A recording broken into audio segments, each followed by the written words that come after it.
Seguimos avanzando en nuestro ciclo de conferencias sobre ciencia y parapsicología que hoy concluye. Para hombres ilusionados, que no ilusos, como nosotros, es muy posible que los pasos que damos se nos antojen de gigante, pero así nos parece. También nos parece que fue ayer cuando dimos los primeros pasos, tocamos las primeras puertas como corporación, como Sociedad Española de Parapsicología, para iniciar una operación de rescate, por un lado de la ciencia consolidada, de la indiferencia en este caso de la ciencia consolidada, y por otra parte de la superstición popular de una parcela del conocimiento humano que considerábamos insuficientemente investigada, que es la de la fenomenología paranormal.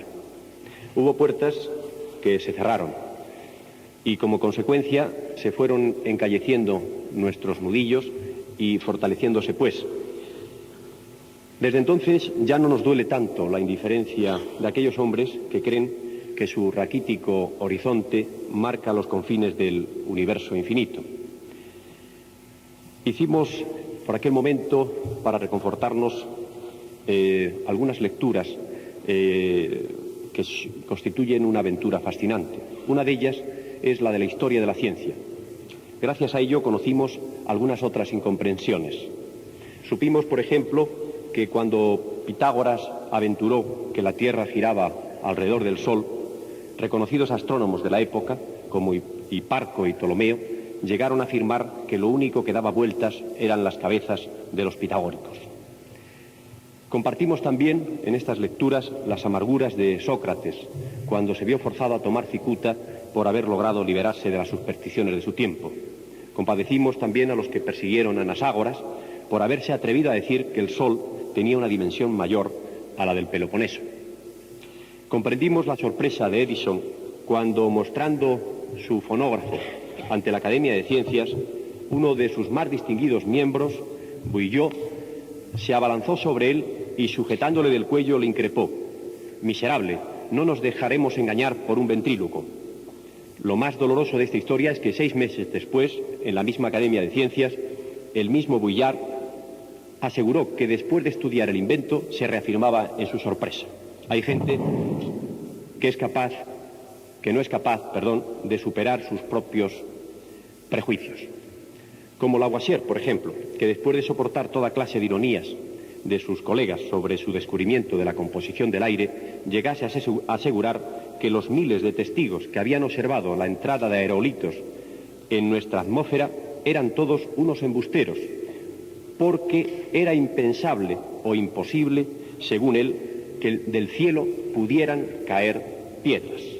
Por fin, para no hacer más larga nuestro recorrido por la historia de la ciencia, esa parcela que nos reconforta, sirva como resumen la poesía de Eugenio Nis, que dice: «A los manes de los sabios privilegiados, patentados, condecorados y enterrados, que han rechazado la rotación de la Tierra, los aerolitos, el galvanismo, la circulación de la sangre, la vacuna, la ondulación de la luz, el pararrayos, el daguerrotipo, el vapor, la hélice, los barcos de vapor, los ferrocarriles, el alumbrado de gas, el magnetismo y otras cosas, a los vivos o que nacerán, que hacen lo mismo en el presente y lo harán en el porvenir». Sin embargo, hubo puertas generosas que se abrieron y nos tendieron su mano amiga. Su agradable tacto potenció la sensibilidad de las yemas de nuestros dedos hasta límites hiperestésicos, usando ya el lenguaje parapsicológico. Ahora ya sabemos distinguir la mano que quiere ayudarnos de la que su máximo gesto termina en una palmada de circunstancias en el hombro. Entre las puertas que se abrieron ante nuestra osada llamada, posiblemente impertinente, es preciso destacar las de las universidades Complutense de Madrid, que nos cedió un aula para nuestras conferencias cuando era rector don Ángel González Álvarez. Nos honra con su presencia. Y que desde entonces, como sabéis, cada día, cada viernes o cada sábado de todas las semanas han ido apareciendo y desfilando por este ciclo de conferencias importantes personalidades del mundo de la ciencia. Entre las puertas también, otra gran puerta que se abrió fue la de la Universidad Autónoma de Madrid. el entonces rector de la misma, precisamente nuestro conferenciante de hoy, don Gratiniano Nieto, no dudó en aceptar la sugerencia que le hiciera el director de estudios y hoy senador, don Pedro Cañada, de facilitar a la juventud universitaria un seminario de parapsicología, que por supuesto continuaremos impartiendo si, como estamos seguros, esa puerta no se nos cierra. De otro lado, sus majestades, los reyes de España, que desde su etapa de príncipes ya estaban interesados en esta temática, en una reciente audiencia que nos concedieron a la Junta Rectora, supimos, con su sencilla grandeza que les caracteriza, supimos de su interés y supieron insuflarnos aliento imperecedero, diría yo, para que continuemos en esta labor, en un camino que nos hemos marcado y que ellos respetan profundamente. Fue emocionante poder departir cordialmente con sus majestades tan cercanos como estaban a la realidad española, preguntando datos tan concretos como el número de curanderos que podría haber en España, los problemas que podrían surgir del curanderismo, si era peligrosa o no la hipnosis, etcétera, como muy cercanos a la realidad que nos rodea. Unos reyes que en medio de tantos problemas materiales también encuentran tiempo para informarse sobre esa otra realidad tan difícil de atrapar como es la de la fenomenología paranormal, nos tienen que llenar forzosamente de esperanzas, de una fundada esperanza a los españoles. Gracias de verdad a todos los que nos ayudaron a caminar, a los que nos fortalecieron nuestros nudillos y a los que sensibilizaron nuestras yemas de los dedos con el contacto caliente de su amistosa ayuda. Algunos de estos últimos hoy quisieron estar con nosotros, pero no pudieron por diversos problemas surgidos a última hora. Entre otros podemos citar al rector actual de la Universidad Complutense, don Ángel Viana Ortuño, al subsecretario del Ministerio para las Regiones, don Miguel Sánchez Montes de Oca, que está muy interesado en toda esta problemática, que hoy se encuentra precisamente en Venezuela, a don Mariano Yela, quien tiene hoy precisamente una conferencia comprometida con anterioridad, pero que más tarde nos ha prometido que se incorporará al acto. Entre los presentes tenemos el honor de tener, como ya he dicho, a don Ángel González Álvarez, el anterior rector de la Complutense, al actual rector de la Universidad Autónoma de Madrid, que hoy preside el acto, don Pedro Martínez Montávez, y tenemos también a don José Luis Rodríguez Delgado, miembro de honor ya de la Sociedad Española de Parapsicología, al doctor Carlos Zurita, que hoy también le impondremos la distinción de miembro de honor de la sociedad, entre otros importantes colaboradores de nuestra sociedad. Pero hoy el gran honor de presentar al conferenciante corresponde al hombre que ha hecho posible no solamente este acto, sino el ciclo completo, el hombre que desde hace ya varios años está dirigiendo nuestro ciclo de conferencias, como sabéis, con tanto acierto, trayendo aquí siempre la figura que mejor puede hablar sobre un tema concreto, sobre un tema científico concreto. Naturalmente me estoy refiriendo al doctor Estada, al que le cedo gustoso, como digo, el privilegio de presentar a nuestro conferenciante de hoy, el anterior rector de la Universidad Autónoma de Madrid, rector, como sabéis, en unos momentos muy difíciles de la transición y, por lo tanto, un rector que pasará a la historia de la Universidad Española, como un gran rector que abrió las puertas de la universidad a la parapsicología y, por supuesto, a muchas más cosas de una gran entidad.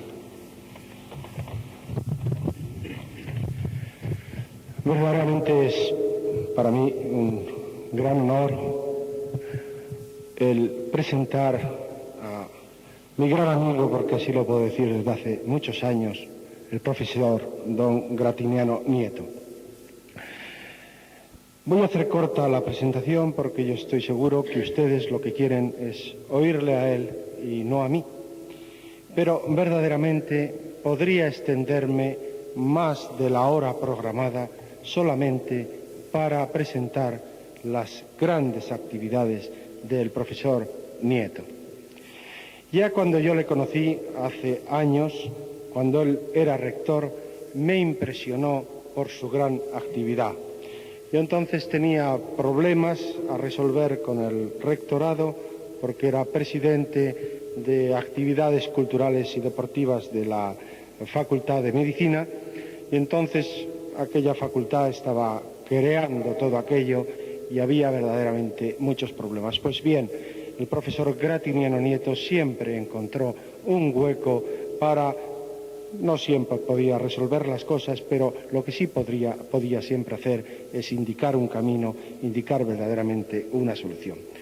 Entonces yo ya admiré con qué facilidad, con qué rapidez, con qué reflejos conseguía resolver no solo aquellos problemas que yo le presentaba, sino los de muchos otros que simultáneamente, como ha dicho bien, en aquella época tan difícil conseguía resolver o por lo menos enfrentar.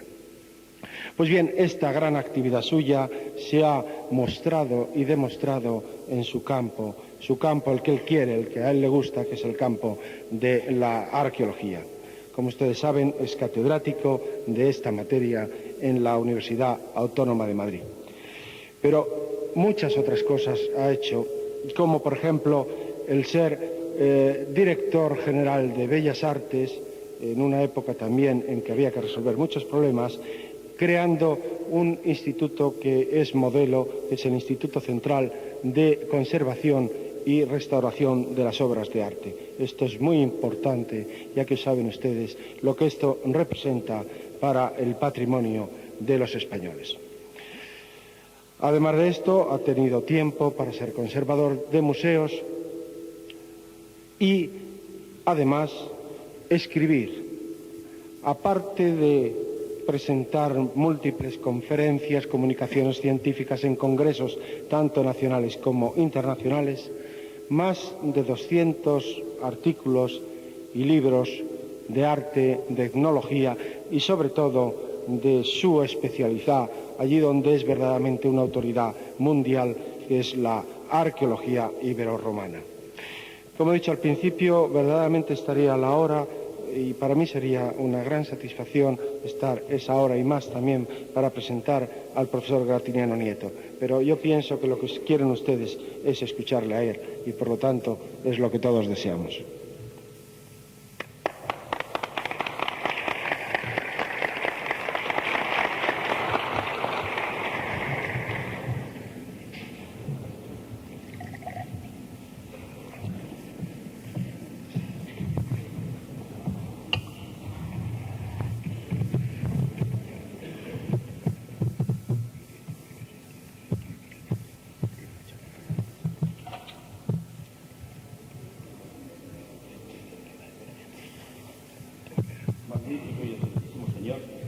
Señor presidente de la Sociedad Española de Parapsicología, excelentísimos señores, señoras y señores.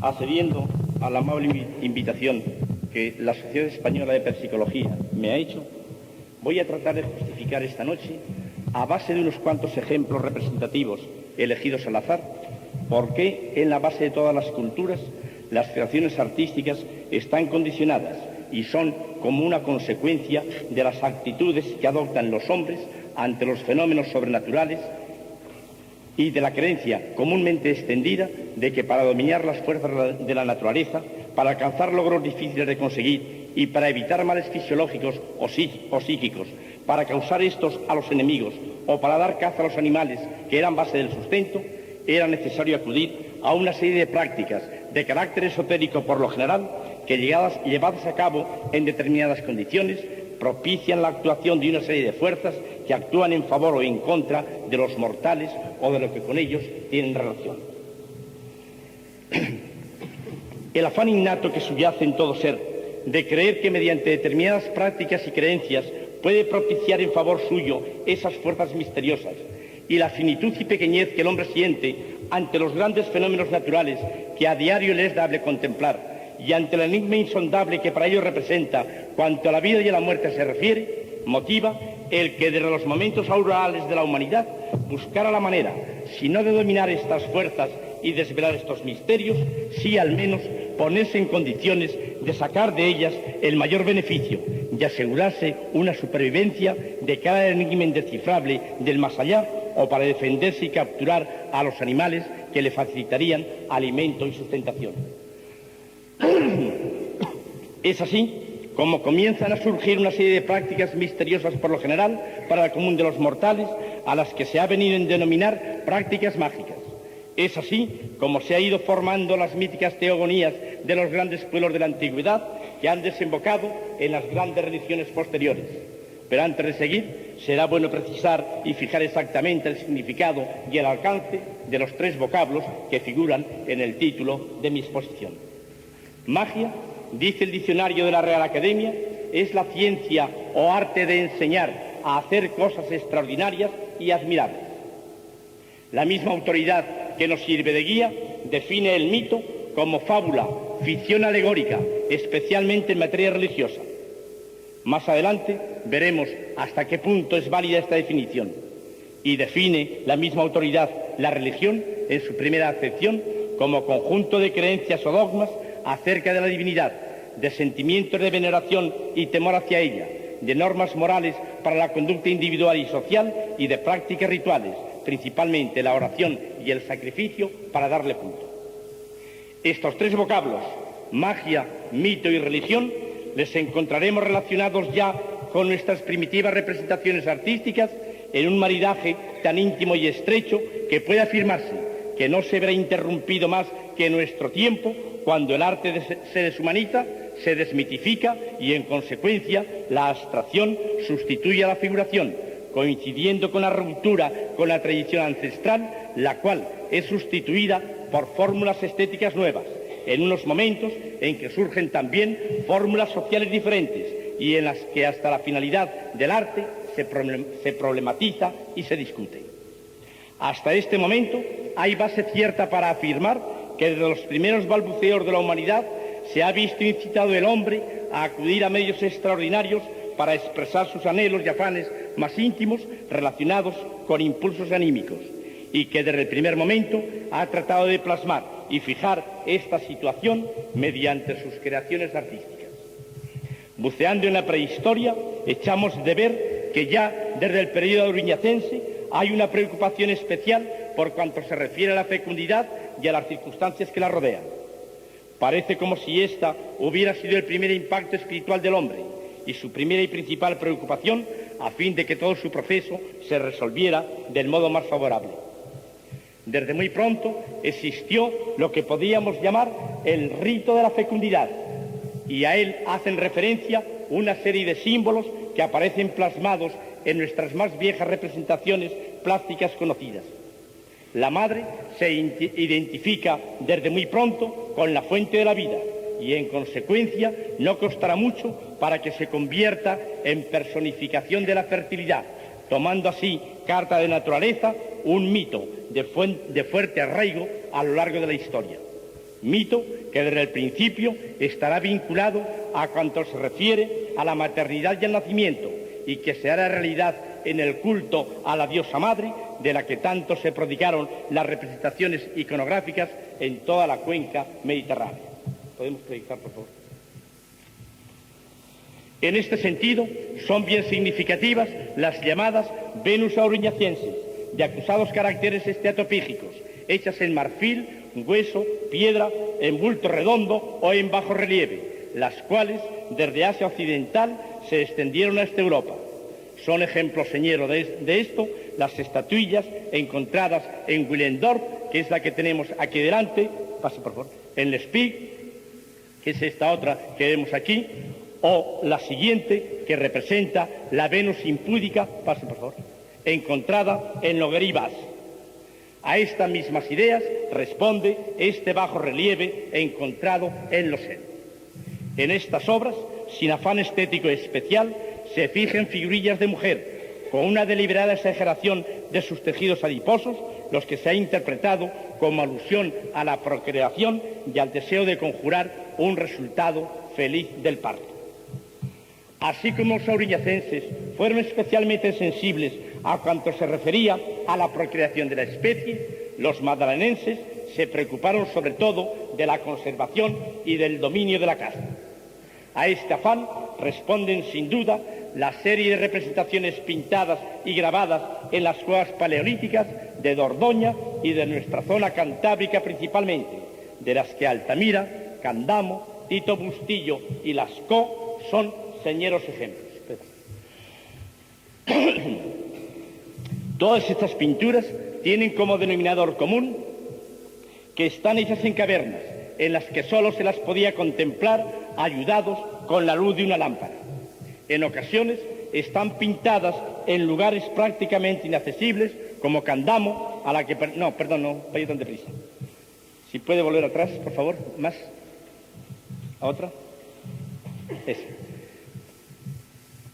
Este caballo pertenece a la cueva de Candamo y está situada en un lugar totalmente inaccesible. Esto mismo se repite en otras cavernas, como la de Trofer, por ejemplo, en donde se representan siempre especies de animales contemporáneos a los artistas que las hicieron, y todas ellas, excepto algunas figuras antropomorfas, están hechas dentro de las normas del realismo más extremado. Estas circunstancias nos lleva a formular una serie de preguntas interesantes. ¿Por qué buscaron los artistas, como ordinario de sus creaciones, aquellos lugares oscuros y a veces casi inaccesibles?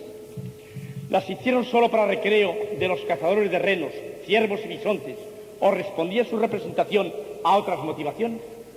Hoy está admitido por la mayor parte de los prehistoriadores que los artistas paleolíticos pintaron o grabaron aquellos animales para atraerles por la fuerza de la llamada magia simpática y así poderles cazar con mayor facilidad, tras haber realizado una serie de prácticas rituales mágicas a fin de iniciar a los cazadores y asegurar la caza con la que había de alimentarse la tribu.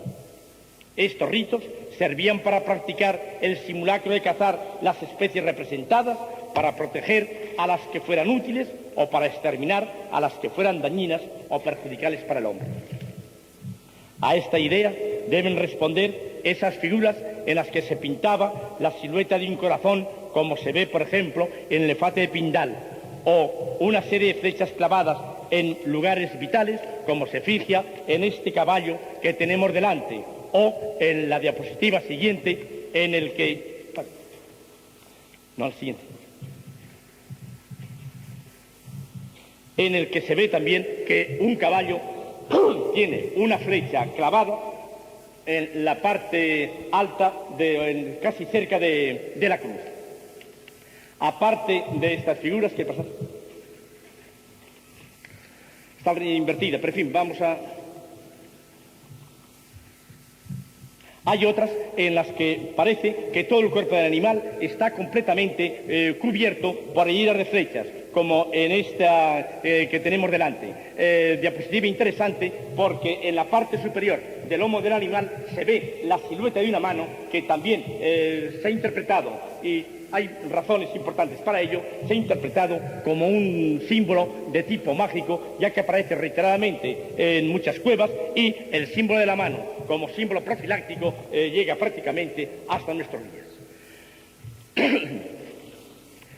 Juntamente con estas figuras realistas aparecen otras, pase por favor, en las que se representan figuras antropomorfas. Fíjense ustedes especialmente en la fila central, en donde aparecen una serie de dibujos y grabados en los que se fijan figuras de magos, figuras de brujos, en los que aparecen a veces combinada la figura humana y la figura del animal. Es especialmente significativa en este sentido el segundo dibujo, comenzando por la derecha, que representa el llamado hechicero de la cueva de Trofer. Esta misma idea de hechiceros tienen estos que presentamos aquí, procedentes unos también de Trofer y otros del barranco de la Gasulla de Castellón. Y, como he indicado antes, a preocupaciones igualmente mágicas responden esas siluetas de manos que tan insistentemente aparecen en nuestras cuevas. Al contemplar las pinturas de estas cavernas, no se puede dejar de pensar en que deben referirse a un misterioso ritual, desconocido para nosotros, pero cabe pensar se refiere a ceremonias mágicas de multiplicación o de destrucción o de caza, concretamente. Se reproduce la efigie del animal, infligiéndole una muerte simbólica mediante heridas reales o simuladas, como hemos visto. Se le priva de sus medios de acción por la supresión de su imagen y algún órgano esencial. Así, un bisonte acéfalo que aparece en Altamira. A la vista de estas representaciones se puede deducir la existencia de un verdadero ritual en el que la danza y la mímica parecen haber jugado un papel sumamente importante. A pesar de lo avaros que fueron en este tiempo de representaciones los hombres del Paleolítico, nos han dejado algunos testimonios que deben referirse a ceremonias rituales. Entre las más representativas están los antropomorfos que hemos representado, los que se ven en Altamira o los que se han descubierto en la Cueva de los Casares, en la provincia de Guadalajara, y sobre todo en el hechicero de Troisfrez que anteriormente veíamos. Y también en otra cueva muy significativa francesa, que es la Cueva de Lascaux, en la que aparece este antropomorfo cuya cabeza tiene o adopta forma de pájaro delante de un bisonte. En estas pinturas prehistóricas se encierra lo que podríamos llamar toda la historia de la relación hombre-animal. El cazador no caza por el placer de matar, busca excusas para justificar a sus víctimas en el deseo de apaciguar por todos los medios posibles a los espíritus que ha podido irritar, y caza también porque necesita capturar al animal al que da caza para poder subsistir. En este orden de cosas llegamos a un punto en que el margen que separa al hombre del animal puede decirse que es mínimo. De estas asociaciones hombre-animal y de estas sustituciones que hemos visto, se puede deducir que las pinturas a que hemos hecho referencia efigen seguramente narraciones plásticas de las mascaradas sagradas. Detrás de estas pinturas subyace un sistema de ritos mágicos, de mitos y de creencias en relación con el mito del ancestral y con la renovación de la vida cósmica. La vida religiosa de los primitivos deja entrever, a través de sus representaciones artísticas, un sistema mágico religioso fuertemente articulado, del que no debe excluirse a priori la creencia en seres supraterrestres. En estos ritos mágicos es constante el uso de la máscara, que es un instrumento de participación impregnado de una realidad indiscutible. Esta realidad se sustantiva en los poderes que transmite a quien la lleva, y ello justifica la enorme afectación que entre los hombres prehistóricos, lo mismo que entre los primitivos actuales, la máscara siempre ha tenido.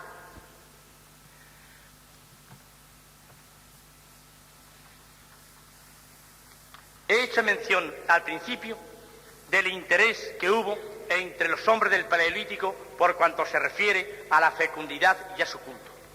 Y este interés continuó entre los artistas levantinos del Mesolítico.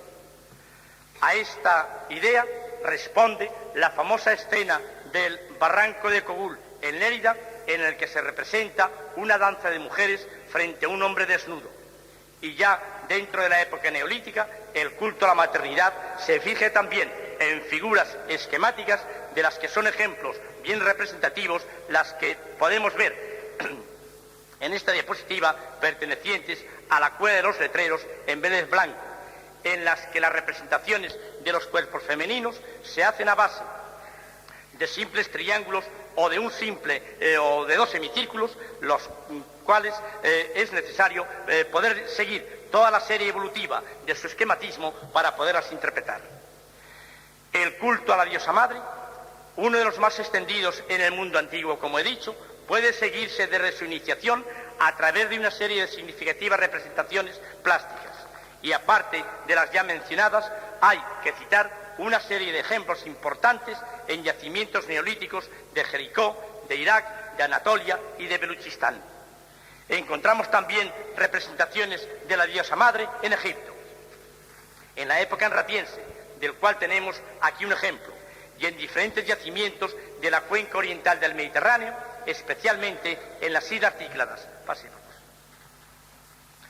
en Tesalia y en Creta, de donde procede esta primorosa figurilla, a la que también se la conoce con el nombre de diosa de las serpientes, la cual ha sido interpretada a sí mismo como una representación de la diosa madre dentro del rito que nos ocupa.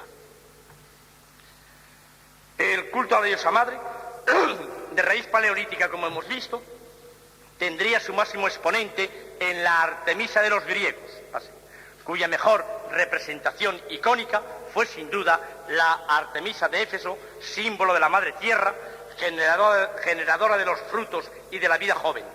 En esta bella estatua, la diosa tiende sus pechos nutricios al mundo de los animales representados en su cuerpo y tiende sus brazos como madre nutricia que es de todos los mortales.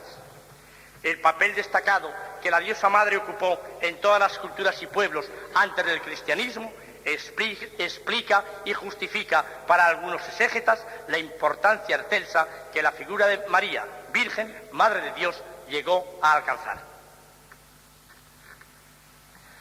Así como las esculturas y pinturas prehistóricas y cuanto ellas representan en relación con el culto a la diosa madre, nos ponen en relación con otras culturas y nos llevan de la mano a tiempos históricos, también representan estas pinturas los primeros pasos que dio la humanidad en la senda que conduce al culto de los animales, que tanto desarrollo había de alcanzar en Egipto, después al de los ídolos en forma humana, que alcanzaría su mejor expresión en Grecia, y por último al de la divinidad concebida como espíritu puro y creador de cuanto nos rodea, que alcanzó su mejor expresión en el cristianismo. He señalado que las pinturas prehistóricas representan los primeros pasos que dio la humanidad en la senda que conduce al culto de los animales, que tanto desarrollo había de alcanzar en Egipto, en aquel pueblo que, al decir de Heródoto, eran los más religiosos de todos los hombres.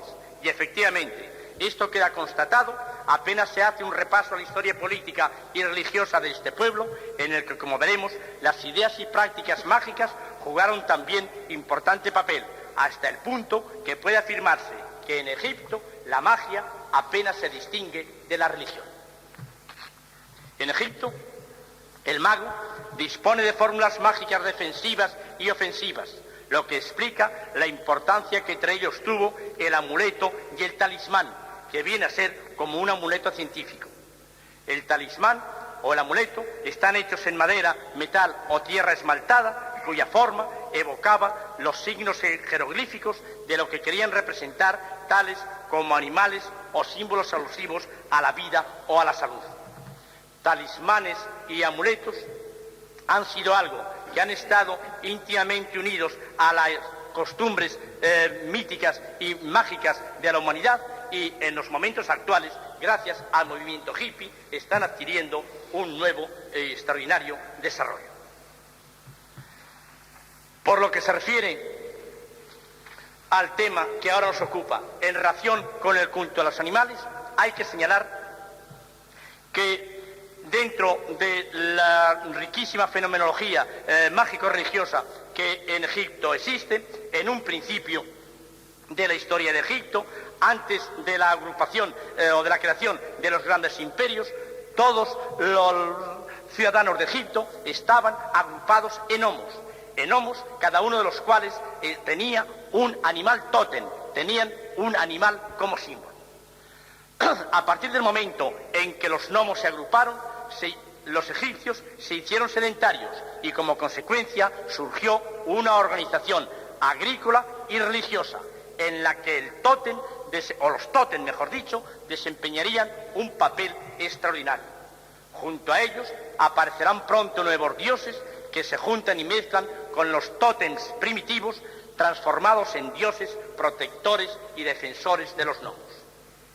Para los egipcios, Ra, identificado con el sol, es el demiurgo, el creador de todo y de los dioses mismos. Su representación da lugar a creaciones artísticas tan bellas como este precioso relieve que tenemos delante. Tras él, Geb, identificado con la tierra, pase por favor, y Nut con el cielo, engendraron dos parejas, una integrada por Isis y Osiris y la otra por Ser y Neftis. Aquí se representa al cielo, a Nut, sostenida precisamente por otras divinidades. La figura de Nut aparece enormemente estilizada, también con una belleza sorprendente para el momento en que esto está hecho.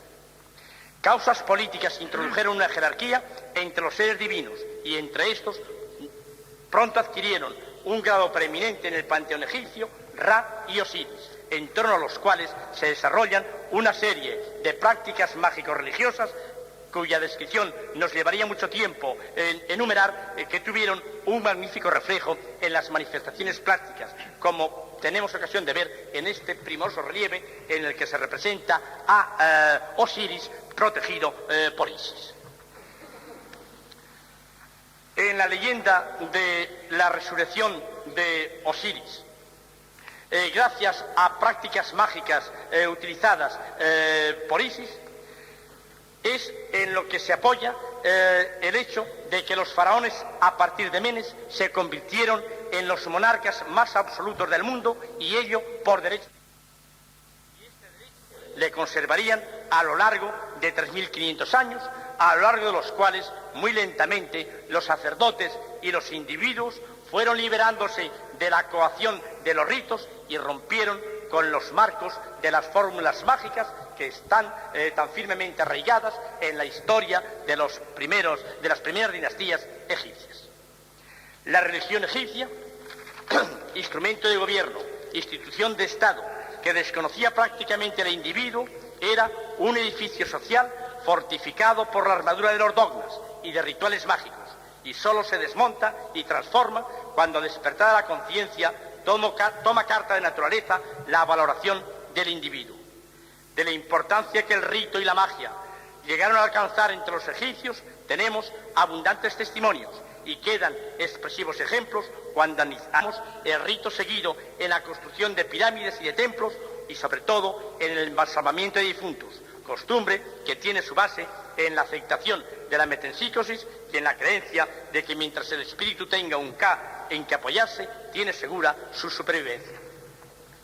Superadas las etapas en que la magia estaba en la base de todo lo religioso, superados los tiempos en que el binomio hombre-animal lo llena todo, como aconteció en Egipto, llegamos a la etapa en la que el hombre lo mitifica todo, hasta el punto que se ha podido escribir que en Grecia el mito inspiró la poesía, la épica, la tragedia y la comedia, y sobre todo las artes plásticas. Pero al mismo tiempo fue la cultura griega la única que sometió al mito a un largo y penetrante análisis, del cual salió radicalmente desmitificado, valga la paradoja. Homero y Hesíodo fueron los grandes mitólogos griegos. Homero en sus poemas y Hesíodo en su teogonía se esforzaron por reconstruir el pasado legendario de Grecia. Así como el pasado de los dioses y el origen del mundo es también objeto de su preocupación.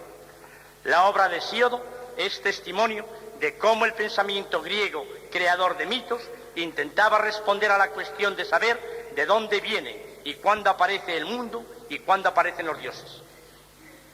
Pero para los griegos la palabra mito tuvo una significación diferente a la que hasta hace unos lustros tenía en el mundo occidental, que la identificaba con invenciones y fábulas.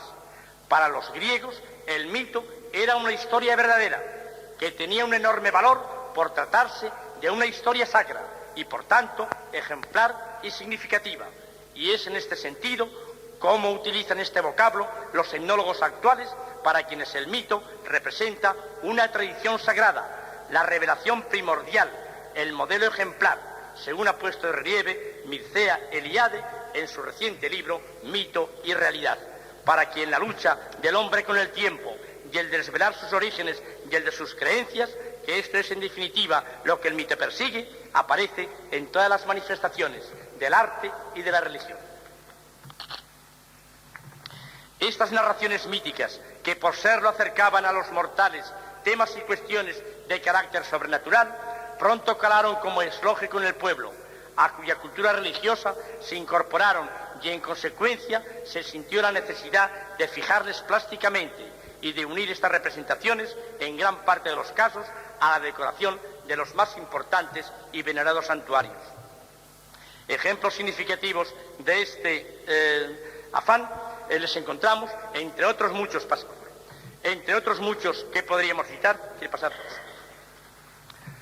En los frontones del templo de Artemisa en Corfú, en el que al que pertenece esta impresionante representación de Medusa que vemos en la diapositiva, a la que aparecen también íntimamente incorporadas los animales, como se ve en el cinturón integrado por 2 serpientes que se enroscan en torno a su cintura. También podemos apreciar esta misma preocupación en los frontones del templo de Zeus, pase por favor, de Olimpia, en los que se fijan escenas que proceden de 2 mitos que podríamos relacionar con el origen de los juegos y competiciones deportivas: la carrera de pelos y enomaos de una parte y la lucha de centauros y lapitas en otra. La primera leyenda que se narra en este frontón que tenemos delante se refiere a uno de tantos dramas sangrientos de que está llena la riquísima y compleja mitología griega.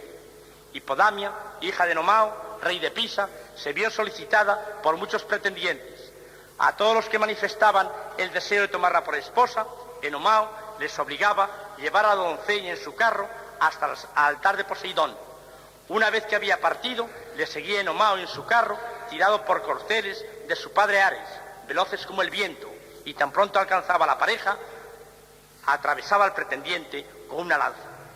13 víctimas del amor de Hipodamia habían muerto de esta forma, y en esta circunstancia, dice el mito, aparece en escena un joven héroe de Asia Menor, Pelos, hijo de Tántalo. Se dirigió al tenebroso Ponto, dice la mitología, solo, en medio de la noche, y llegando a la ribera del mar, invocó al formidable lanzador del tridente. Cuando se le mostró el dios, relata el mito, le habló así: si las gracias de Quipe y Afrodita merecen tu reconocimiento, estorba hoy Poseidón la broncínea lanza de Enomao, llevando a la Élida en rápido viaje, y concédeme la victoria. Poseidón le dio un carro de oro y caballos de infatigables alas, y con ellos Pelos ganó la carrera y conquistó definitivamente a Hipodamia. Este mito lleno de poesía es el que fija este frontón oriental del templo de Zeus. La centauromaquia es el motivo del frontón occidental al que pertenece este fragmento y refleja el momento culminante de un mito nacido también en Tesalia y que se difundió por toda Grecia. El jefe de los lapitas, Peritoo, invitó a su boda con Deidania a su amigo Teseo, el héroe ateniense, y a sus parientes los centauros. En el banquete de bodas, los centauros, trastornados por el vino, intentaron apoderarse de la novia, y se promovió la terrible lucha en que los lapitas consiguieron la victoria gracias al experto caudillaje de Teseo y Peritoo. Esta escena, reiteradamente repetida, se representa en este frontón, lo mismo que había de representarse también, y con análoga significación, en las metopas de la obra cumbre de la arquitectura griega, en el Partenón de Atenas, en cuyas metopas se fije también las luchas de centauros y lapitas, como es en este detalle que vemos aquí. Y junto a este tema hay otros que se refieren, pase por favor, a la lucha de los gigantes, a la de las Amazonas y a la guerra de Troya, con lo que los temas míticos aparecen ya mezclados con lo de la historia real. Esta es una nota importante que empezará a entreverse ahora en el mundo griego y que la veremos después repetida. Pase. Está al revés.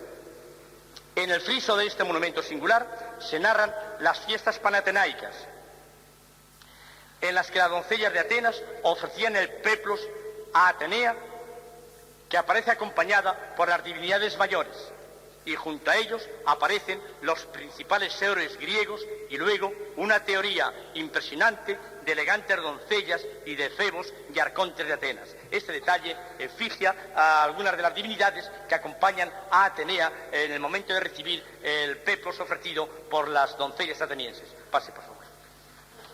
Este otro se refiere, es uno de los detalles en que aparecen efebos de Atenas, componiendo esa teoría colosal que constituye el friso del Partenón. Pase. En estas representaciones, el mito ocupa la parte fundamental, pero junto a ellas encontramos ya, como hemos visto, temas que atañen a los mortales. Esto es una consecuencia de ese movimiento que se inicia en la prehistoria, cuya finalidad es el acercamiento de lo sobrenatural y mágico a lo natural y humano, movimiento que prácticamente a pesar de los avances y de los logros conseguidos, no ha terminado todavía. En este ininterrumpido proceso de acercar lo sobrenatural y mágico a lo racional y humano, puede ponerse de relieve que así como en Egipto todo tiende y se subordina a la exaltación del soberano, a quien se edifica, en Grecia, por el contrario, en donde la religión y los misterios jugaron un papel importante en la vida y en el arte, como se ve en este relieve primoroso de Eleusis, en el que se representa a Demeter, Coré y Triptolemo, todo, la religión, la mitología, todo, absolutamente todo, se humaniza de una manera extraordinaria. Pero en estas obras de arte griego que acabamos de ver, es la humanidad en su conjunto a la que se trata de deificar. Y de aquí que los temas del arte griego sean dioses, héroes y atletas, no solamente dioses, como por lo general acontecía en Egipto, todos los cuales debían ser dechados de belleza. Pero a pesar de ello, los dioses principales, Zeus, Atenea, Plutón, etc., se representan todavía en el gran momento de la escultura clásica como seres enigmáticos e imponentes, como se ve, por ejemplo, en el Poseidón del Cabo de Artemisión, aunque sus representaciones de divinidades estuvieran también henchidas de humanismo. Es necesario llegar al siglo IV a.C. para que el carácter del arte severo y religioso que encarnó Fidias se transforme. En el siglo IV, el espíritu religioso se debilita. En filosofía son los tiempos de Sócrates y Platón, quienes si predican unas ideas religiosas que podemos calificar de superiores, no es menos cierto que pusieron ya en tela de juicio el poder de las antiguas y míticas divinidades, lo que valió a Sócrates a ser condenado a tomar la cicuta. El descreimiento que se extiende a todas las capas sociales se convierte en materialismo y en sensualismo. El arte, paulatinamente, y como consecuencia de lo anterior, dejará de inspirarse en los graves temas míticos y religiosos y buscará sus temas de inspiración en la vida ordinaria y corriente. Las imágenes de los dioses, que ya no se conciben con grandilocuencia majestática, sino que se conciben de modo mundano, ligero y sensual, es lo que fundamentalmente priva. Y así, en el siglo IV, Apolo, el dios enigmático e imponente de Olimpia, se transforma ahora en un bello efebo que juguetea con unos lagartos, de lo cual es representativo esta magnífica estatua que representa al Apolo Sarautonos, esculpida por Prasiteles. Y en la misma idea abunda la representación del Hermes, el de los pies ligeros, a quien se representa jugando con un niño.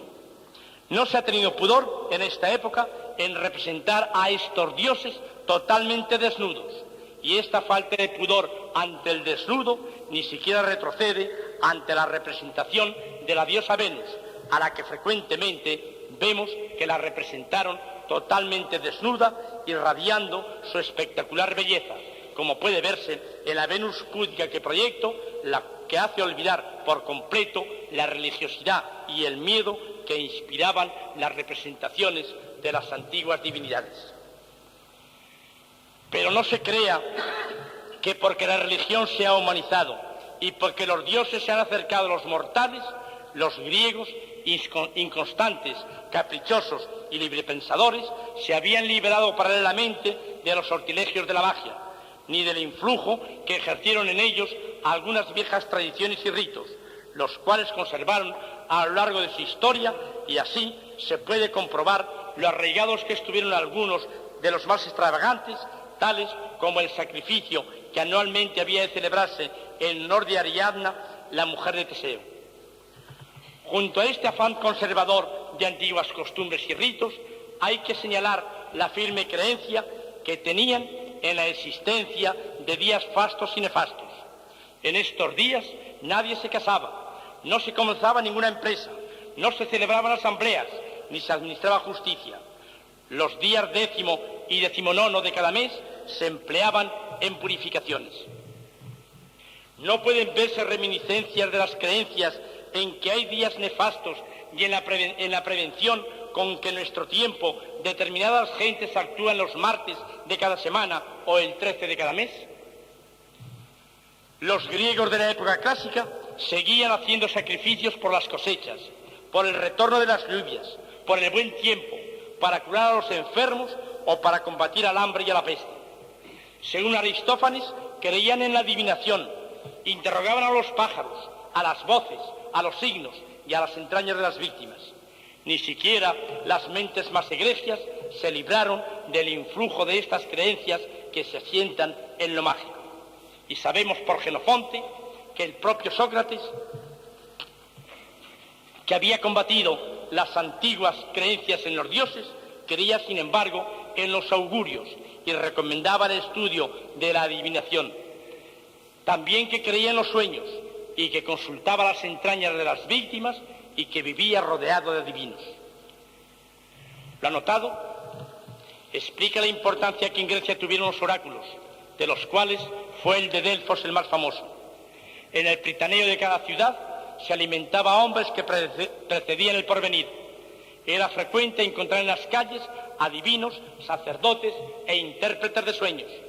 El ateniense creía en los presagios. Un estornudo o un zumbido de los oídos le detiene en cualquier empresa. Nunca se embarca sin haber consultado los auspicios. Antes de casarse, consultaba el vuelo de los pájaros. Cree en las palabras mágicas. Y si se siente enfermo, se cuelga amuletos en el cuello, como nos dice Plutarco que hacía Pericles. Los atenienses no comenzaban una frase sin invocar primero la buena fortuna. En la tribuna el orador, casi invariablemente, comenzaba su discurso con una invocación a los dioses y a los héroes que habitaban el país. Se conduce al pueblo repitiéndole oráculos. Para que prevalezca su criterio, los oradores repiten a cada paso la frase: así lo ordena la diosa. Al examinar en conjunto la postura de los griegos ante el hecho religioso y ante lo mágico, encontramos que existe una efectiva contradicción, pues mientras el espíritu religioso se debilita al humanizarse, lo mágico sigue manteniéndose y conservándose. Y, inclusive, como hemos visto, en las mentes más egregias llegó a calar también. Y es que el mito y la magia, a pesar del movimiento de desmitificación progresivo que se observa a lo largo de la historia, están profundamente arraigados en la humana condición, y por esto resulta prácticamente imposible el que pueda librarse de ellos, ni aun siquiera cuando se les enfrentan en religiones de tipo superior. Por lo que se refiere a Roma, nos encontramos con algunas novedades importantes, aunque a lo largo de su vida mítico-religiosa veremos que se van a prolongar antiguos usos y creencias, y los pueblos de los pueblos con los que se puso en relación, y especialmente de griegos y orientales. Sobre la actitud de los primitivos romanos ante el hecho religioso, ha trazado Fustel de Coulanges de mano maestra el ambiente. Su casa, dice, era para él lo que para nosotros un templo. En ella encuentran su cielo y sus dioses. El primitivo habitante de Lacio no hacía una distinción clara entre lo sagrado y lo profano. El primitivo se siente rodeado por todas partes de fuerzas misteriosas, intocables e invisibles, a las cuales no define y cuyo número no puede calcular, pero de las cuales sabe bien que dependen en todo momento su suerte, la de cuanto él estima, sus bienes, su familia y su ciudad. Para el romano, todo objeto es un dios: la piedra, la tierra, el árbol, la fuente, el animal y el cielo. Él mismo participa de la divinidad. Cada uno de sus gestos, cada una de sus palabras lleva repercusiones del infinito. Algunos hombres, sean por don natural, sea en virtud de iniciación o simplemente por un acto voluntario, a veces son considerados como en relaciones estrechas con la divinidad y conocen el medio de actuar sobre esas fuerzas ocultas. Tales medios son fórmulas mágicas o ritos que obran por sí propios, que expresan el mal, que sirven para atraer y para fortificar y multiplicar el bien.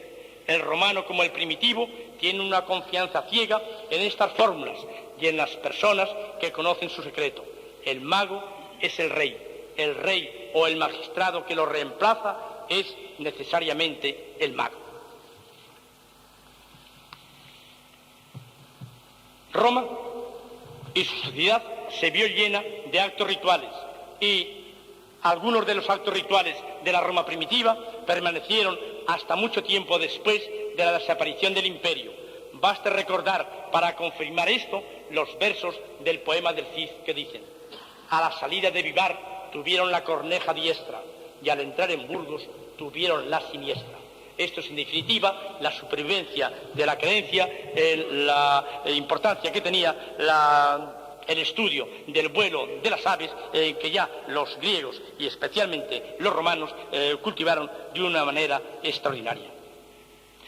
Por herencia griega, los romanos creyeron también los oráculos y uno de los principales centros de adivinación estuvo en Cumas, en una cueva volcánica servido por una sacerdotisa llamada Sibila, que gozó de gran predicamento, acerca de cuya actuación nos informa Virgilio en el canto sexto de la Eneida. En Roma, el culto a la Gran Madre, a Venus, a Baco, etc., se desarrollaron por doquier, pero ni siquiera el impacto que debió producir la incorporación de nuevos dioses al panteón romano fue capaz de contener el escepticismo en los dioses y en los ritos y en las prácticas mágicas que a ellos se referían. Si se salvó la fe en algunas, fue en las divinidades tradicionales de Italia. Hay referencias del grado de descreimiento a que los romanos habían llegado, y bien expresivo de esto son los versos de Juvenal demostrativos de la falta de fe en la mitología y en los dioses que se registraba ya en su época en Roma. Y así escribió en su sátira segunda: nadie, a no ser el niño que se baña de balde, creía en Manes, en infierno, en Carón, ni en la Estigia, con su extraña turba de negras ranas y su eterno vértice, ni en la barca que allí espera almas conducir al hondo averno. Con todo, se conservó el aparato oficial que en torno a la vida religiosa había montado en Roma, y hasta se conservan algunos de los viejos mitos, ritos y creencias.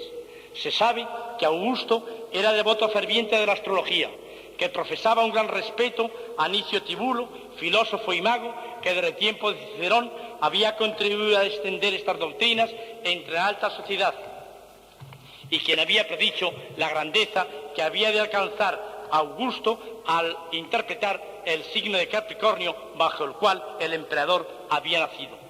Tal fe tenía Augusto en su signo zodiacal que, según refiere Suetonio, hizo acuñar una moneda de plata con este símbolo, y en el gran camafeo de Viena que tenemos delante se le representa ocupando el trono al lado de Roma, y sobre su cabeza aparece el símbolo de Capricornio. Augusto se vanagloriaba en su testamento de haber restaurado 87 templos, lo que le valió el título de Restaurator Templorum, y restauró los cultos antiguos, de lo que es testimonio el templo de Vesta en Tívoli que tenemos aquí delante, una de las obras maestras también de la arquitectura romana. En su tiempo, no solo los cultos tradicionales de Italia recibieron un nuevo impulso, sino que se renovó la importancia de los dioses exóticos, especialmente de los importados de Oriente y de Grecia. De Grecia, que había sido la creadora de mitos, y acaso por influencia de las corrientes orientales, en donde, como hemos visto, el rey es Dios, se implantó el culto al emperador, que tanto habían de censurarle después de su muerte. Culto al emperador que, al no estar asentado sobre una leyenda mitológica o filosófica, ni sobre una atmósfera sentimental ni emotiva, no pudo arraigar, a pesar del halago que para los futuros emperadores podía representar el que después de su muerte serían divinizados. Como se ve en este precioso relieve del Vaticano, en el que se representa la apoteosis de Antonino y Faustina, que vuelan al cielo transportados por un genio alado y por dos águilas, mientras que en el suelo se representa el campo de Marte con su obelisco y la diosa Roma.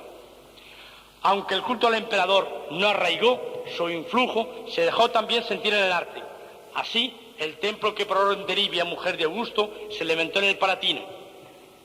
Y vemos cómo sobrevivió este culto imperial al contemplar en tiempos cristianos ya los mosaicos de Ravenna, en los que se representa, por favor, a los emperadores Justiniano y Teodora, esta es la efigie de Teodora, en actitud majestática y cuasi divina. Esto es, en definitiva, herencia de la implantación del culto imperial que Augusto había hecho en Roma.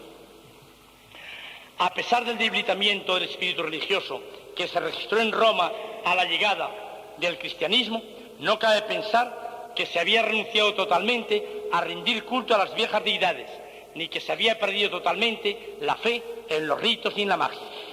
Es cierto que con Séneca y Marco Aurelio aparecieron ya indicadores de que se estaba a las puertas de cambios importantes y que su pensamiento había de facilitar el triunfo del cristianismo. Y no es menos cierto que muchos temas icónicos de la Roma pagana se incorporaron al mundo cristiano, seguramente para facilitar la comprensión y la difusión de nuevas doctrinas. Pase, por favor.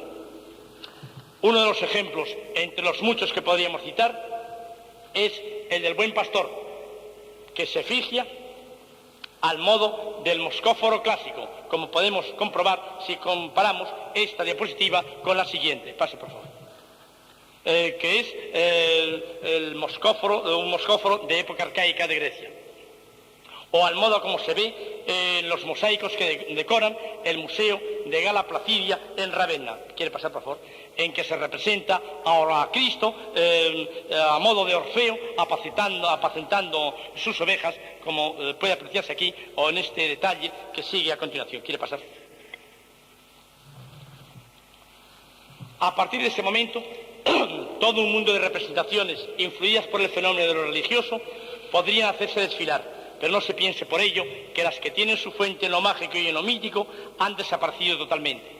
Así, por ejemplo, se echa de ver que el culto al animal tótem de raíces prehistóricas siguió teniendo vigencia entre determinadas sectas heterodoxas, y es el propio Prisciliano, en su Liber Apologeticus, presentado en el Concilio de Zaragoza, quien anatematiza a los seguidores de las sectas misteriosas que empleaban como símbolos grifos, águilas, asnos, elefantes y serpientes y otras bestias. Y este gusto por la representación del animal tótem se ve en estos adminúculos conocidos con el nombre de osculatorios de época visigoda, en el que tal vez se justifique la reiteración con que aparecen representaciones de animales como objetos de adorno en esta época, de lo que son magníficos ejemplos las fíbulas en forma de águila, esta que se conserva en el Museo de Nuremberg, o esta otra pareja extraordinaria, pase por favor, que se conserva en el Museo Arqueológico Nacional. Hay, como ven ustedes, como una continuidad temática desde aquel afán que veíamos en los hombres prehistóricos de representar el animal, pasando por el animal tótem en Egipto, hasta llegar a este momento. Otra curiosa supervivencia mágica que desde tiempos prehistóricos ha llegado hasta nuestros días con valor profiláctico es el amuleto conocido con el nombre de higa o de figa, en el que se representa una mano que muestra el dedo pulgar entre los dedos índice y medio. Este amuleto, que ya hemos visto en la prehistoria y del que se encuentra mención en los textos de las pirámides, tuvo un predicamento extraordinario a lo largo de toda la Edad Media y prácticamente a través del Camino de Santiago, puede decirse que ha llegado hasta nuestros días.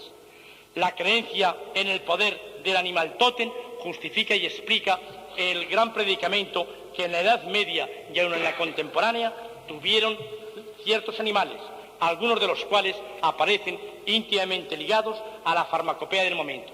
Así, por ejemplo, pueden todavía verse en algunas viejas farmacias, la de Peñaranda de Duero, la del Hospital de Afuera de Toledo o la de Llivia, por ejemplo, antiguos tarros de botica en los que se leen estas o parecidas etiquetas: sangre de endriago, pezuña de la gran bestia, cuerno de unicornio, etc., cuyo contenido se utilizaba sin duda en las fórmulas magistrales del momento. Y de cómo se mezclan mitos y creencias religiosas tenemos un ejemplo en la tradicional bendición que se hace de los animales domésticos en la festividad de San Antón. No voy a detenerme por ser demasiado conocida y por el tiempo que necesitaría invertir en ello, el enorme impacto que el cristianismo tuvo en las creaciones artísticas. Baste darse un rápido paseo por el Museo del Prado para encontrar representativos y numerosos ejemplos. Pero a nuestro fin queremos presentar un fragmento de las pinturas que hizo en el Vaticano Miguel Ángel. Aquí concretamente tenemos la representación del sacrificio de Noé. Lo mismo que hemos elegido podíamos haber elegido cualquier otro tema. A pesar del sitio en donde está hecho, no se piense, sin embargo, que por su condición de doctrina revelada, la cristiana fue capaz de desterrar totalmente las representaciones plásticas de temas inspirados en las religiones paganas o en mitos y leyendas de tipo mágico. La historia del arte está cojada de ejemplos, siendo uno bien representativo, la Sibila, representada en esta misma Capilla Sixtina, de cuyo detalle podemos ver el de la Sibila délfica, y un detalle de la misma concebida a usanza totalmente pagana. Otros ejemplos que no vamos a presentar por ser sobradamente conocidos, podríamos citar, por ejemplo, el cuadro de las hilanderas de Velázquez, en el que se representa el mito de Ariadna, o el fresco de Goya, con que decoró su comedor en la Quinta del Sordo, en el que con una monstruosidad estremecedora representa el viejo mito de Cronos devorando a su hijo, en cuyo mito, naturalmente, nadie creía ya, como tampoco nadie creía en tiempos de Miguel Ángel en los mitos de las Sibilas. Y precisamente en esta supervivencia de temas que hemos señalado radica para mí la fuerza misteriosa que dimana de la magia y del mito como fuente inspiradora del arte. Parece como si se tratara de dejar testimonio fehaciente del popular dicho gallego: non credo en meigas, mas hailas. Y los artistas, a partir del Renacimiento, no creían evidentemente en las viejas mitologías ni en los mágicos ritos antiguos, pero acudían a ellos como fuente de inspiración para sus creaciones, al tiempo que acudían también a los temas que la religión ponía ante ellos, produciéndose así una curiosa simbiosis, cuya plasmación solo se explica teniendo en cuenta que, aunque no se creyera en ello de manera franca y abierta, desde la antigüedad más remota ha existido un cierto respeto y temor, o simplemente una postura admirativa a todo lo que de una u otra manera tiene relación con el mundo de lo mítico, de lo mágico y de lo religioso, postura que desde siempre ha tenido el hombre la preocupación de que quedara fijada en sus mejores representaciones artísticas. Y aquí el importante papel que la magia, el mito y la religión han tenido, a mi modo de ver, en la creación y desarrollo de obras de arte, como justifican tantos ejemplos egregios como pueden aducirse. Muchas gracias.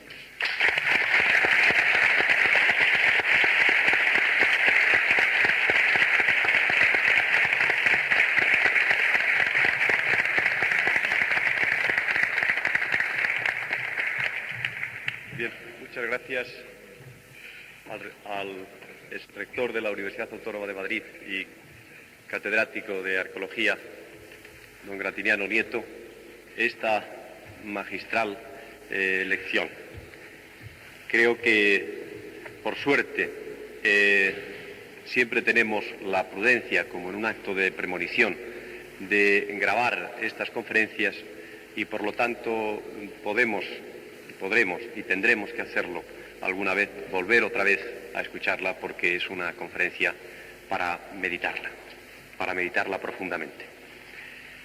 El tiempo se nos va echando encima y vamos a aprovechar los últimos minutos que nos quedan para entregar a don Gratiniano Nieto algo que tiene una fuerte carga emotiva para todos nosotros. Es algo más que el reconocimiento a una magnífica conferencia. Es una vieja deuda que nosotros teníamos con don Gratiniano Nieto. Una vieja deuda que vosotros diréis por qué se ha demorado tanto en cumplimentarse. Y os lo voy a decir. Nosotros tendríamos que haber dado a don Gratiniano Nieto el reconocimiento unánime de la parapsicología española por haber abierto sus puertas por primera vez en España. Fue la primera universidad española donde se impartió de forma regular parapsicología. Esto es un hecho histórico que ya está en los anales de la parapsicología mundial. Y esto fue ya hace bastantes años. ¿Por qué hoy? No nos parecía oportuno hacerlo, y así lo hablamos en la Junta Rectora de la Sociedad y en la Asamblea General, cuando era rector todavía. Era un acto demasiado fácil, era un acto demasiado evidente. Queremos hacerlo ahora, en estos momentos, cuando no esperamos de él un apoyo dentro de la universidad como rector, cuando es un amigo nuestro al que queremos corresponder emotivamente, porque nuestro agradecimiento es un agradecimiento emocional. Posiblemente, y es seguro que así sea, la parapsicología española tiene todavía, como toda ciencia naciente, muchos defectos, pero no tiene uno, y de eso nos sentimos orgullosos. No tiene el defecto de la ingratitud. Somos gente agradecida y queremos no demostrarlo, porque esto no es una demostración, es un indicio. Queremos mostrarlo simplemente con algo que se ha grabado con amor en un noble metal, tan noble como nuestros sentimientos hacia el profesor Gratiniano Nieto. Es una medalla de oro de la Sociedad Española de Parapsicología, donde dentro está el anagrama y detrás pone simplemente la parapsicología a Gratiniano Nieto. Madrid, 19 de mayo de 1978, la fecha de hoy. Doblemente agradecidos por su magnífica aportación al campo de la investigación en la magia y la creatividad artística que provoca, y también y fundamentalmente agradecidos por lo que hizo en honor nuestro, en honor de la parapsicología, cuando nosotros todavía no habíamos hecho méritos para ello. Fue un verdadero acto de fe que en el lenguaje parapsicológico se podría interpretar como un fenómeno premonitorio. De alguna manera pensaste que en el futuro podríamos hacernos acreedores a esa gentileza que tuviste, a esa hospitalidad. Por eso, hoy, emocionadamente, te entrego esta medalla.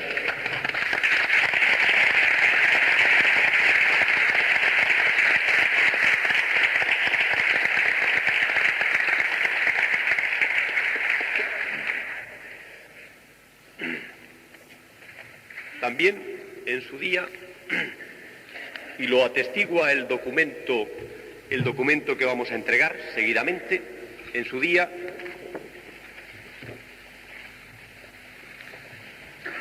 exactamente con fecha 4 de mayo de 1976, la Junta Rectora de la Sociedad Española de Parapsicología decidió nombrar miembro de honor de esta sociedad a el hombre que había abierto sus puertas para que se dictasen libremente conferencias, sin ningún tipo de censura, sin ningún tipo de sugerencias, libremente, como quisiéramos, como así hemos hecho, y como así está grabado, y como así entregamos hasta incluso a Su Majestad la Reina en una colección de cassette que tenía mucho interés en oír, y que justamente por algunas informaciones que hemos recibido gracias a la gentileza del doctor Zurita, sabemos que ha empezado ya a escuchar estas conferencias.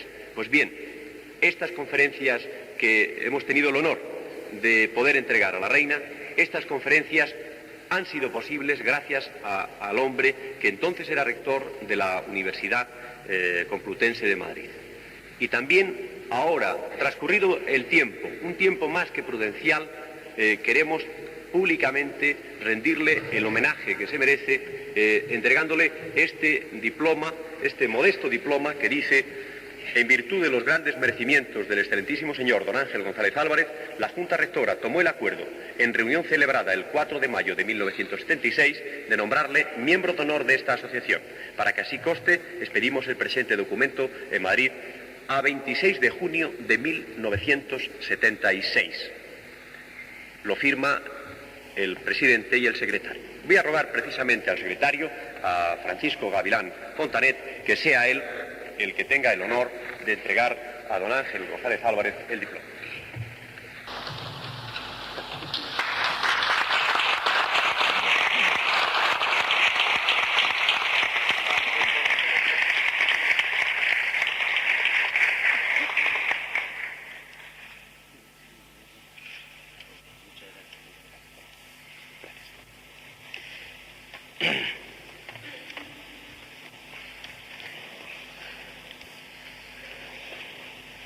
También recientemente tuvimos aquí el honor y la enorme satisfacción de poder escuchar la palabra culta y humanística de un gran médico español, el doctor Carlos Zurita. Todavía están calientes en nuestros recuerdos y todavía vibran su magnífica exposición sobre la magia del médico, sobre todos los aspectos mágicos del curanderismo. Fue realmente memorable.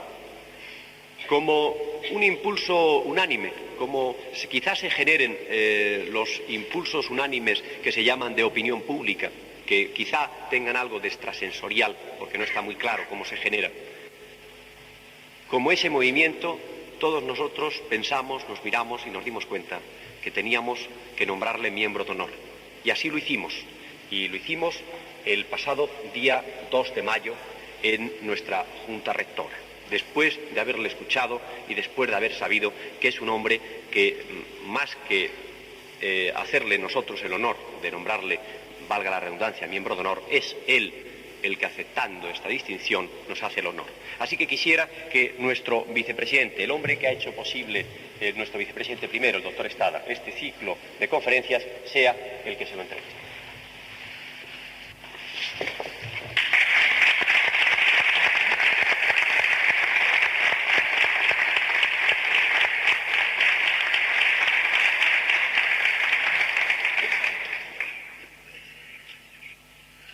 El doctor Carlos Zurita, que por supuesto sabéis que es hombre de palabra fácil, ha mostrado su deseo de pronunciar unas breves palabras. Excelentísimos señores, especialmente a vuestro presidente y al resto de la Junta, quiero agradecer el honor de dar las gracias por el honor que nos brindáis. Honor que además se desmesura al emparejamiento que me hacéis en esta ocasión de unirme a un hombre de renombre universal como el doctor Rodríguez Delgado. Y porque pienso que si las sociedades donde pudiéramos ingresar no repartiesen otros dividendos que la lírica, fantasiosa, poética, inconsútil, imaginativa y creadora, parapsicológica, en fin. Es en esta, precisamente en estas, donde nos vamos a sentir felices dando rienda suelta a esas potencias de la inteligencia y del alma. Porque donde acaba la lesión mensurable, que es objetiva o se palpa, hay que poner en marcha las facultades anímicas, extrasensoriales, sensitivas o mágicas, todas ellas con una base humanística y una resultante parapsicológica. Paracelso, del que hablábamos aquí el otro día, ya decía que el médico con mayúscula cree en el corazón, en el concepto poético que entonces se tenía de este órgano, procede de lo divino, es luz natural y el fundamento más valioso de su arte de curar es el amor. En ideas coincidentes con Carmen Guirado, que nos hace el honor de escucharnos hoy, los científicos intuyen, yo diría que saben ya, que con la perfección del cerebro algún día desaparecerá la servidumbre de la palabra hablada, que poco a poco irá palideciendo para que un día nos queden como lujosas batas de ropajes íntimos para andar por casa y hacer el amor. O para hablar figuradamente de poéticas nostalgias. Si oyes rumor de hojas mecidas por la brisa, es mi voz que te llama. Entonces la parapsicología tendrá un auge explosivo y una vivencia cada vez más arraigada. Sin necesidad de ir tan lejos, sin embargo, ¿cómo podemos explicarnos la transmisión de pensamiento entre personas de distintos idiomas que sin conocimiento de sus respectivas recíprocas lenguas se comunican entre sí con perfecta comprensión? En la angelología, esa constante común a todas las religiones, se nos dice que los ángeles, espíritus puros, no necesitan del lenguaje para su comunicación y su diálogo. Diálogo y comunicación tienen, pues, impronta de eternidad. Hoy en los ángeles, mañana entre nosotros. La parapsicología será el credo de esta religión universal del alma. La psicomedicina y la parapsicología saben bien que la madre más maternal es la que más habla con su cría, la que más dialoga con ella. Sus palabras no son comprensibles a la inteligencia de su hijo, pero sí lo son a su corazón. Razones del corazón que la razón no comprende, que diría Pascal y dijo Carmen. La parapsicología, pues, es la poesía de la medicina. Una poesía inescrita, impalpable, etérea, algo así como Alberti, el Alberti de sus años mozos, describía desde la altura a Lerma todo un pueblo en 5 estrofas que lo decían todo sin casi decir nada. Arriba el balcón del frío, la balaustrada del aire, el cielo y los ojos míos, abajo el mapa, 3 ríos y un puente roto sin nadie. Gracias, pues. Muchas gracias por adentrarnos en la humanística sublimidad de esta senda misteriosa, hasta que un día podamos decir, como ya dije, que en un vaso de barro guardaremos desde hoy nuestro corazón de cristal.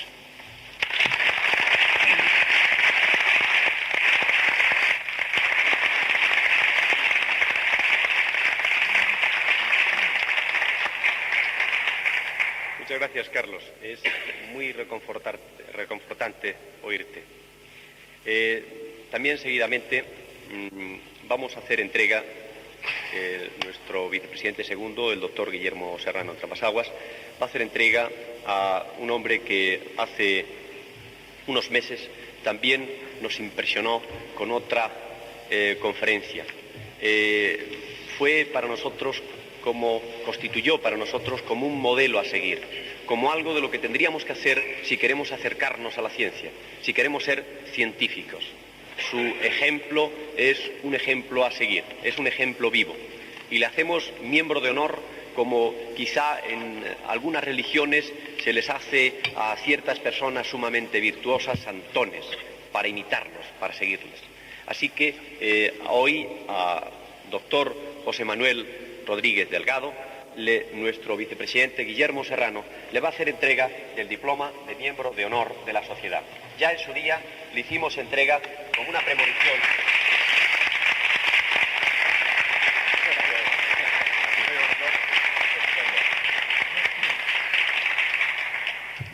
Decía que en su día le hicimos entrega como una premonición de una medalla de oro de la sociedad, una insignia de oro de la sociedad, que es la que damos a los miembros de honor.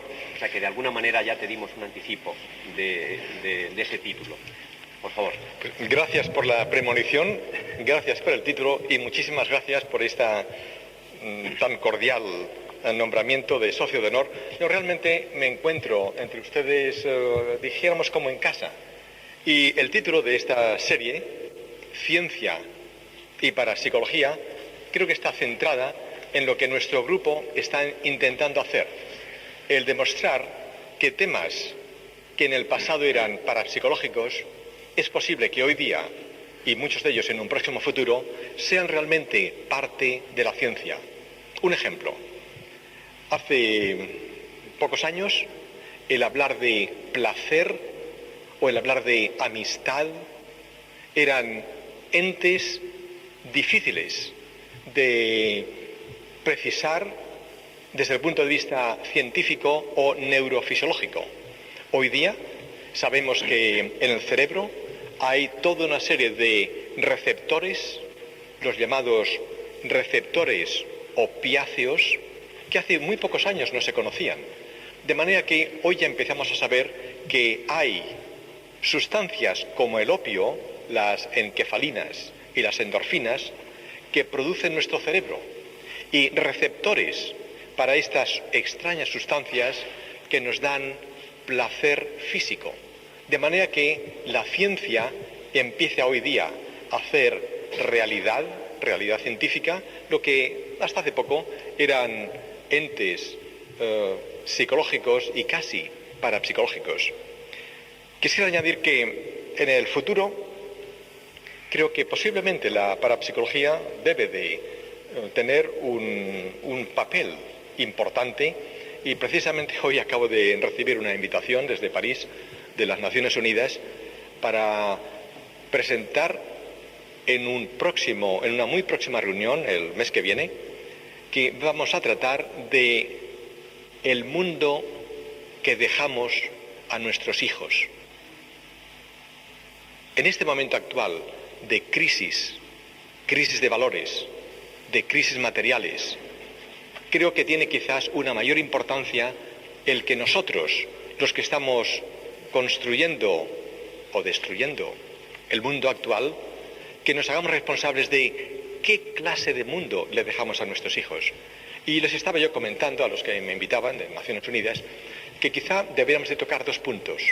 Uno es el mundo material destrozado que le estamos dejando a nuestros hijos, y dos es el mundo ideológico, espiritual, si ustedes quieren, que también destrozado le estamos dejando a nuestros hijos.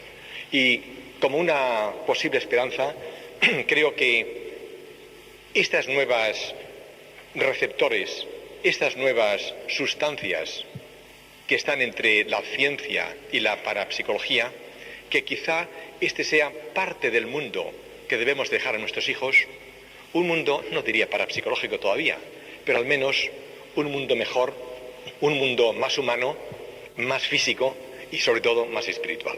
Gracias.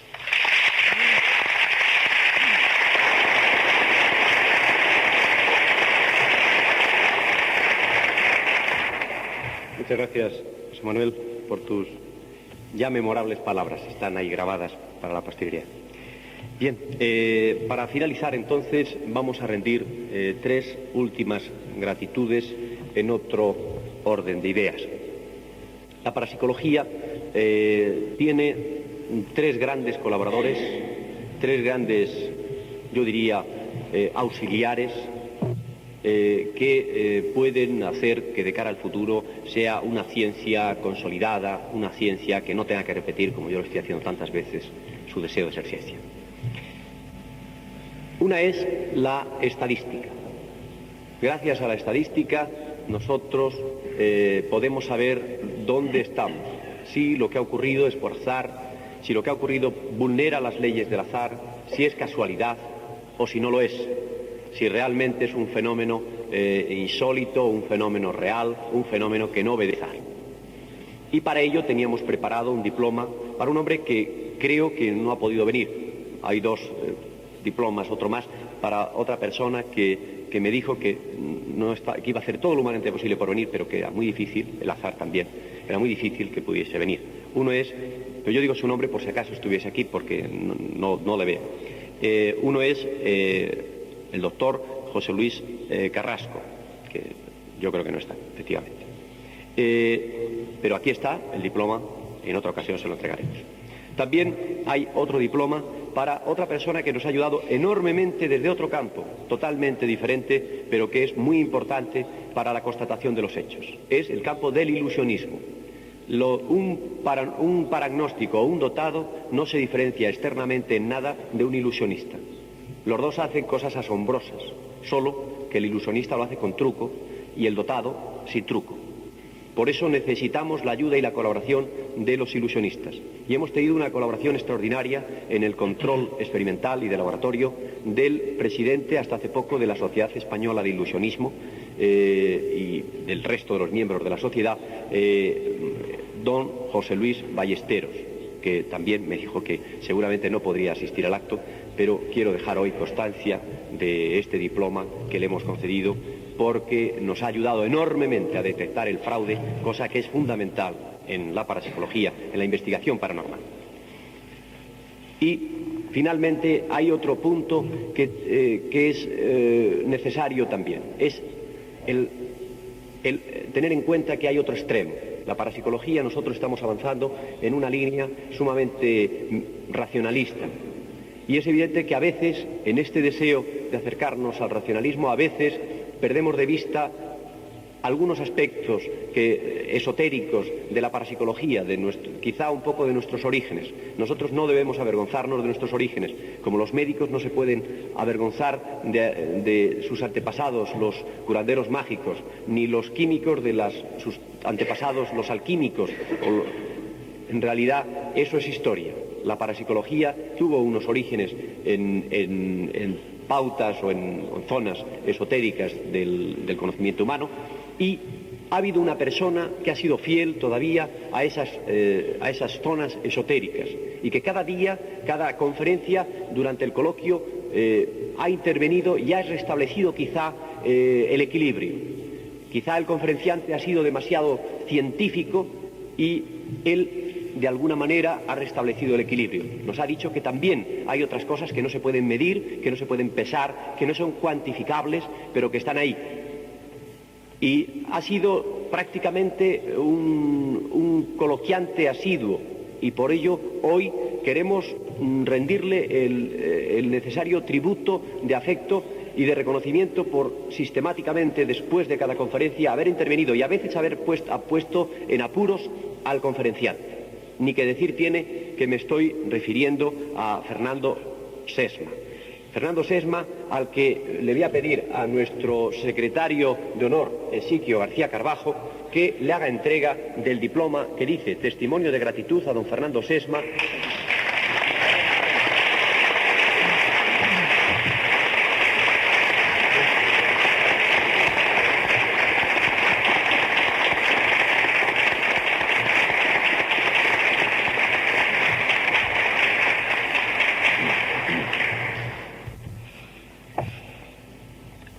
Bien, pues antes de que se dé por terminado este acto con el que concluye el curso 1977-78, quisiera eliminar de vuestros rostros cualquier asomo de tristeza por lo que termina. Me gustaría que este acto fuese algo así como esa fase maravillosa por la que un gusano de seda pone fin a una etapa, envolviéndose en una protección especial para renacer más tarde como un nuevo y hermoso ser, la mariposa.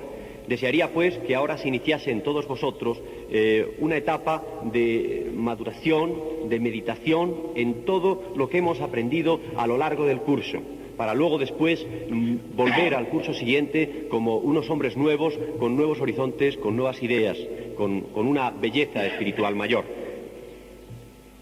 Ahora, seguidamente, voy a pedir al rector de la Universidad Autónoma de Madrid, don Pedro Martínez Montalvez, que sea él el que clausure este curso 1977-78. Aunque yo sé que él es poco dado a formulismos y protocolos, por eso yo le voy a rogar que hoy, en honor a esta parapsicología naciente y como una contribución más de su generosa acogida, porque hemos tenido una suerte extraordinaria en la parapsicología en los relevos. Cuando se produjo el relevo en la Universidad Complutense, pues la verdad es que nos pusimos un poco a temblar pensando que qué pasaría cuando pasásemos de un rector que era catedrático de metafísica a un rector que era catedrático de química. Y lo pasamos un poco mal hasta que hablamos con él por primera vez y nos dimos cuenta que era un personaje extraordinario y que además el año pasado pronunció unas palabras tan memorables que están ahí en la revista de la Sociedad Española de Parapsicología, también haciendo historia. Y nos pasó lo mismo, ¿por qué ocultarlo?, con el actual rector de la Universidad Autónoma de Madrid. También pensamos, ¿qué va a pasar cuando un rector que es catedrático de arqueología, que de alguna manera está cercano a nuestra problemática, porque nosotros también hacemos un poco arqueología del espíritu, viendo además si el hombre primitivo tenía facultades extrasensoriales o no las tenía? ¿Qué va a pasar cuando le sustituye un catedrático de árabe? Pues no ha pasado nada. Es un catedrático de árabe maravilloso que nos ha atendido fenomenalmente y que nos ha acogido con los brazos abiertos. Así que en esa línea desearíamos también que fuese él el que clausurase este curso. Creo que comprenderán todos ustedes que solo la persuasiva insistencia del doctor Pereira explica que yo tenga que pronunciar, y pronuncie con mucho gusto, eso sí, estas palabras de clausura. Y cuando carezco evidentemente de dos circunstancias o de dos condiciones que me servirían al menos para cumplir medianamente con este cometido, agravado además por el hecho de que todo esto es imprevisto. Una, que, como él ha dicho, no soy hombre de formulismo ni de ceremonias. Otra, que tampoco soy hombre versado en los conocimientos, en los afanes a los que ustedes se dedican. La cosa está todavía mucho más agravada cuando parece que corro el riesgo de tener que ser la última hebra de seda de ese capullo al que ha aludido el doctor Pereira. Y evidentemente la cosa todavía se ha puesto mucho peor. Lo único que posiblemente me anima, aparte de corresponder a esta gentil petición que me ha hecho, lo único que podría animarme es el hecho de ser, yo prefiero decir siempre, más que rector, corrector, y no en el sentido de que corrija, sino en el sentido de que rijo con, o intento regir con. Bien, el hecho de que soy rector o corrector en el sentido que digo, de una universidad española, en este caso concreto, de la Universidad Autónoma de Madrid. Universidad que, si se distingue por algo, evidentemente al ser una universidad joven, está buscando su identidad todavía y está atravesando una crisis de crecimiento, cosa absolutamente natural en un organismo joven, como digo. Si se distingue por algo esta universidad, se distingue por su oposición a los prejuicios, evidentemente, su creencia en que la ciencia no es algo compartimentado, ni es algo en donde se establecen parcelas o fragmentos exclusivistas, su creencia, su convicción en que la labor científica puede ser mutuamente fecundante, su creencia también en la capacidad de invención y de creación, su convicción también absoluta de que la labor universitaria es algo más que una simple repetición o trasvase de un elemento que teóricamente enseña a otro elemento que teóricamente aprende. Su vitalidad, en suma, su sentido de la aventura. Eso me ha animado porque creo que, aunque, como he dicho antes, yo no soy persona versada en los temas que a ustedes les interesan, de alguna manera son rasgos, son señales que también definen y perfilan ese quehacer, esos intereses de la Sociedad Española de Parapsicología. Particularmente quisiera añadir también que no tema el doctor Pereira ni no tema ninguno de ustedes que la Universidad Autónoma de Madrid no va a seguir prestando su colaboración a su quehacer, lo va a seguir prestando evidentemente, y tampoco tema que un catedrático de árabe no pueda tener cierto interés por estas materias, porque si un catedrático de árabe se mueve en un ámbito geográfico, al menos, que le pertenece, es el ámbito del mundo mediterráneo, y el mundo mediterráneo, aunque en árabe se escriba en otra dirección, es también un mundo que nos corresponde, y es un mundo lleno de todo este mundo, en parte indiscriminado, que a la ciencia y a la parapsicología interesa conjuntamente. Después de este gran esfuerzo que he hecho para, insisto, como decía desde un principio, cumplir medianamente el grave compromiso y aprieto en el que ustedes me han puesto, y basándome también en algunas alusiones que se han hecho a la poesía. Yo creo que evidentemente la poesía también es el gran manantial de interés y la gran fuente de preocupaciones humanas, espirituales en general. Me atrevería a terminar con la mención de unos versos muy breves de García Lorca, que no sé si los recuerdo exactamente, pero en conclusión vienen a decir algo así como que el misterio es la clave de la vida. Me parece que en ese intento de racionalización que ustedes quieren llevar a las tareas que les interesan y a los hechos que les importan, el afirmar también este hecho, el misterio es la clave de la vida, no es contradictorio. Al contrario, afirmarlo de una manera así, tan rotunda y tan clara, supone que existe también, desde un principio, el decidido propósito de aclarar en el porcentaje conveniente ese misterio indudable que siempre existe. Nada más, muchas gracias.